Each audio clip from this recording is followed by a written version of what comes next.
ಅಥಣಿ ತಹಶೀಲ್ದಾರ್ ಕಚೇರಿ ಮುಂದೆ ವ್ಯಕ್ತಿಯ ಮೇಲೆ ಹೆಜ್ಜೇನು ದಾಳಿ. ನೆಲಕ್ಕೆ ಬಿದ್ದು ಸಹಾಯಕ್ಕೆ ಗೋಗರಿದ ವ್ಯಕ್ತಿ. ಪತ್ರಕರ್ತನ ಸಮಯ ಪ್ರಜ್ಞೆಗೆ ವ್ಯಕ್ತಿ ಬಚಾವ್.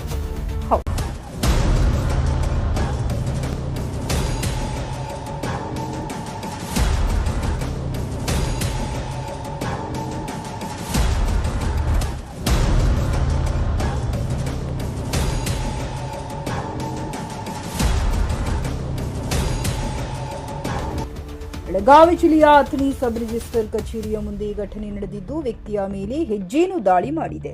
ವ್ಯಕ್ತಿಯ ದೇಹಕ್ಕೆಲ್ಲ ಜೇನುಹುಳುಗಳು ಕಚ್ಚಿದ್ದರಿಂದ ಏನೂ ತೋಚದಂತಾಗಿ ಕಾಪಾಡಿ ಕಾಪಾಡಿ ಎಂದು ಗೋಗರೆದಿದ್ದಾನೆ. ಅಷ್ಟರಲ್ಲಿ ಕಾರ್ನಲ್ಲಿದ್ದ ಕರ್ನಾಟಕ ಟಿವಿಯ ವರದಿಗಾರ ಬಸವರಾಜ್ ಓಡುತ್ತ ಸಹಚರರೊಂದಿಗೆ ತಕ್ಷಣ ರಸ್ತೆ ಬದಿಯ ಹೋಟೆಲ್ ಒಂದರಲ್ಲಿದ್ದ ಹಳೆಯ ಪೇಪರ್ಸ್ಗಳನ್ನ ತಂದು ಅದಕ್ಕೆ ಬೆಂಕಿ ಹೊತ್ತಿಸುವ ಮೂಲಕ ಹೊಗೆ ಆರಿಸಿ ನೆಲಕ್ಕೆ ಬಿದ್ದು ಸಹಾಯಕ್ಕೆ ಆಗ್ರಹಿಸಿದ್ದ ವ್ಯಕ್ತಿಯನ್ನು ಕಾಪಾಡಿದ.